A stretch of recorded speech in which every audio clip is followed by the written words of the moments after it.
Hi viewers, welcome to our channel. ప్రస్తుతం మనతో పాటు దాము బాలాజీ గారు సీనియర్ జర్నలిస్ట్ ఉన్నారు. వారితో ఒకసారి మాట్లాడదాం. సార్ నమస్కారం సార్. నమస్తే. సార్ నిన్న దేశ రాజధాని ఢిల్లీలో ఎలక్షన్స్ అయితే ముగిసిపోయాయి సార్. మరి తర్వాత ఎగ్జిట్ పోల్స్ వరుసగా రావడం చూసాము. మరి ఎగ్జిట్ పోల్స్ ఏం చెప్తున్నాయి సార్? ఆప్ గెలుస్తుంది అంటుందా, లేకుంటే బీజేపీ ఖాయం చేసుకునే అవకాశం కనిపిస్తుందా sir? Exit polls majority exit polls BJP వస్తుందని చెప్తున్నాయి. కొన్ని మాత్రమే ఆప్ వస్తున్నాయని చెప్తున్నాయి. సో ప్రధానంగా మన దగ్గర ఇప్పటివరకు ఉన్నది చూస్తే పీపుల్ ఇన్సైట్ అనే సంస్థ ఆప్కి 25 నుంచి 29 వస్తాయి, బీజేపీకి 40 నుంచి 44. యాక్చువల్గా మనందరికి తెలుసు అక్కడ 70 సీట్లు ఉంటాయి. 70లో 36 మ్యాజిక్ నెంబరు. 36 ఎవరికి వచ్చినా వాళ్ళు గవర్నమెంట్ ఫామ్ చేస్తారు. సో ఇక్కడ ఒక రకంగా ట్రయాంగిల్ బ్యాటిల్ అని చెప్పారు, కానీ కాంగ్రెస్ పెద్దగా అక్కడ ప్రజెన్స్ లేదు. ఎందుకంటే వాళ్ళు ముందే చేతులు ఎత్తేసారు. ఆపుతో వాళ్ళు కలవకూడదు అనుకున్నారు. రాహుల్ గాంధీకి ఏంటంటే ఒక పోటీగా రేపు ఇండియన్ దీంట్లో కూడా ఒక కూటమిలో ఒక పోటీగా ఈయన రేసులో ఉంటాడు. కాబట్టి ఇతను డౌన్ అయితేనే బెటర్ అన్నట్టుగా రాహుల్ గాంధీకి కూడా ఉంది. ఎవరు కేజ్రీవాల్. అందుకని కేజ్రీవాల్ని ఓడించాలనేదే రాహుల్ గాంధీకి కూడా ఉంది. కాబట్టి కేజ్రీవాల్తో కలవలేదు. నిజానికి కలుద్దామని కాంగ్రెస్లో పెద్దలు చాలామంది చెప్పినా కూడా కలిసి ఉంటే ఖచ్చితంగా కూటమికి విజయ అవకాశాలు ఎక్కువ ఉండేవి. బట్ ఇప్పుడు ఆప్ సపరేట్గా, కాంగ్రెస్ సపరేట్గా, బీజేపీ సపరేట్గా పోటీ చేయడం అనేది బీజేపీకి కలిసి వచ్చిందని చెప్తున్నారు. సో అలాగే people survey only KK survey మాత్రమే 39 వస్తాయి. కేకే సర్వే అంటే మన తెలుగు అబ్బాయి, మనకు అప్పట్లో అందరూ జగన్ ఎడ్జిలో అయినా జగన్ వస్తాడన్నప్పుడు క్లియర్గా కూటమి వస్తుందని చెప్పాడు. అలాగే మొన్న మహారాష్ట్రలో కూడా అతను చెప్పింది నిజమైంది. అతను మాత్రం 39 ఆప్కి వస్తాయి, అంటే కంఫర్టబుల్గా గవర్నమెంట్ ఫామ్ చేస్తుంది. ఓన్లీ బీజేపీకి 22 వస్తాయి. కాంగ్రెస్ అండ్ అదర్స్ 0 నుంచి 9 వరకు రావచ్చు అనేది కేకే సర్వే. ఇక చాణక్య స్ట్రాటజీ కూడా ఆప్కి 25 నుంచి 28 మధ్యలో ఉంటుంది. బీజేపీకి 33 నుంచి 37 వస్తాయి. పీపుల్ పల్స్ 10 నుంచి 19 ఆప్కి వస్తాయి. తర్వాత 51 నుంచి 60 వస్తాయి. ఇది అందరికంటే కూడా ఎక్కువ బీజేపీకి వస్తాయని చెప్పిన సంస్థ పీపుల్ పల్స్ అనమాట. అట్లాగే టైమ్స్ నౌ 27-34 ఆప్కి వస్తాయి. బీజేపీకి 37-43. తర్వాత మ్యాట్రిజ్ 32-37 ఆప్కి వస్తాయి. 35-40. పీమార్క్ 21-31 ఆప్కి వస్తాయి. 39-49 బీజేపీకి వస్తాయి. జేవీసీ 20 నుంచి 31 ఆప్కి వస్తాయి. 39 నుంచి 45 బీజేపీకి వస్తాయి. అంటే ఓవరాల్గా మెజారిటీ ఎగ్జిట్ పోల్స్ బీజేపీ వస్తాయని చెప్తున్నాయి. కొన్ని నెక్ టు నెక్, అంటే ఎవరు గెలిచినా కూడా నేరో మార్జిన్లో మాత్రమే గవర్నమెంట్ ఫామ్ చేసే అవకాశం ఉంది. ఎందుకంటే మనకి గతంలో చూసుకున్నప్పుడు 62 ఆప్కి వచ్చాయి లాస్ట్ ఎన్నికల్లో, 8 బీజేపీకి వచ్చాయి, కాంగ్రెస్ 0. అంటే ఇప్పటి వరకు అప్రతిహతంగా కేజ్రీవాలే సక్సెస్ఫుల్గా అక్కడ గెలవగలుగుతున్నాడు. ఢిల్లీ అనేది మనకు తెలుసు భారతదేశానికి గుండెకాయ లాంటి ఇది. కాబట్టి ఢిల్లీలో పీఠం కోసం కొట్లాడుతున్నారు. కేజ్రీవాల్ని రకరకాల పద్ధతుల్లో ఇబ్బంది పెట్టడానికి బీజేపీ ముందు నుంచి ట్రై చేస్తుంది. ఆయన్ని పర్సనల్గా జైల్లో పెట్టింది. ఆప్ నాయకులందరినీ, టాప్ నాయకులంతా జైల్లో పెట్టింది. ఆయన మీద మలిసియస్ ఒక క్యాంపెయిన్, విష ప్రచారం మొదలుపెట్టింది.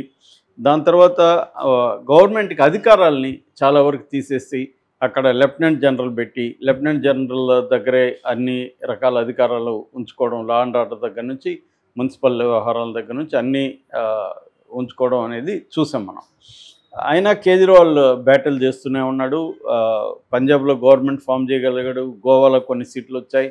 మిగతా నార్త్లో కూడా తన ప్రజెన్స్ని చూపించగలిగాడు కేజ్రీవాల్. ఆయనకి పర్సనల్గా మిస్టర్ క్లీన్ ఇమేజ్ ఉంది.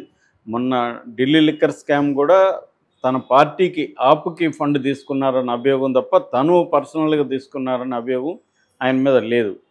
సో మేజర్గా ఢిల్లీలో ప్రధానంగా ఏంటంటే ఆపుకున్న ప్లస్లు మైనస్లు చెప్పుకోవాలంటే, ఆపు ముఖ్యంగా ఎడ్యుకేషన్ అండ్ హెల్త్, ఈ 2 సెక్టర్లో చాలా బాగా చేసింది అనేది ఆపుకున్న ప్లస్ పాయింట్స్.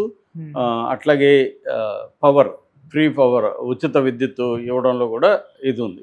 అయితే మైనస్లు ఒకటి అధికార దుర్వినియోగం. ఆపులో అనేక మంది అధికారులు కావచ్చు, మంత్రులు కావచ్చు, అధికార దుర్వినియోగం పాల్పడుతున్నారని అట్లాగే అవినీతికి సంబంధించిన ఆరోపణలు కూడా ఆపులో ఉండే అనేక మంది మీద వచ్చాయి. అట్లాగే ఢిల్లీ లిక్కర్ కుంభకోణాన్ని కూడా బీజేపీ తన కొన్న మీడియా ద్వారా పెద్ద ఎత్తున ప్రచారం చేయడం వల్ల కొంతమంది నమ్మేవాళ్ళు నమ్ముతారు. ఎందుకంటే ఇప్పుడు ఏ రాజకీయ నాయకుడి మీద అభియోగాలు వచ్చినా ప్రజలు నమ్మడానికి సిద్ధంగా ఉంటారు. ఎందుకంటే ఎవడు కూడా ఇక్కడ అవినీతి చేయకుండా ఏ రాజకీయ నాయకుడు ఉండడు అనేది ఇవాళ జనంలో ఉన్న కాన్సెప్ట్. అందరూ అవినీతి చేస్తారు అనేది, మిస్టర్ క్లీన్ అనేది ఇవాళ సాధ్యం కాదని మోడీ పైన కూడా అదే ఉంది. మోడీ వ్యక్తిగతంగా అవినీతి పరుడు కాదు, కానీ ఆయన అదానీలకు అంబానీలకు దేశాన్ని అమ్మేస్తున్నాడు అనేది అందరూ చెప్తున్నది. సో ఆ రకంగా అవినీతి నువ్వు చేస్తావా, నీ పక్కన వాళ్ళకి చేయిస్తావా అనేది పక్కన పెడితే అవినీతి రహితమైన రాజకీయ నాయకులు ఎవరు లేరు అనేది ఇవాళ ప్రజల్లో ఉన్న ఒక పర్సెప్షన్. అందులో మ్యాక్సిమం వాస్తవం కూడా ఉంది. సో ఈ కాంటెక్స్ట్లో ఢిల్లీ ఎన్నికల్లో ఆపు రాకపోతే మాత్రం బీజేపీ సక్సెస్ అయినట్టు. రెండోది, ఎన్నికల ముందు నుంచి కూడా బీజేపీ మీద ఉన్న ఆరోపణ ఏంటంటే ఈవీఎంలని మ్యానిపులేట్ చేస్తుంది, అందుకనే ఈసీ త్వరగా రిజల్ట్స్ని ప్రకటించడం లేదు. ఇక్కడ కూడా అదే జరిగింది. 6 గంటలకి ఎన్నికలు ముగిస్తే ఒకవేళ క్యూలో ఉన్నా, ఒక 1000 మంది క్యూలో ఉన్నా వాళ్ళు ఎంత ఓట్లు వేయడానికి ఎంతసేపు పడుతుంది. సో వీళ్ళు ఒక 2 రోజుల తర్వాత కానీ ఒక 70 సీట్లలో కూడా ఇమీడియట్గా అనౌన్స్ చేయకపోతే ఇంకెప్పుడు అనౌన్స్ చేస్తారు.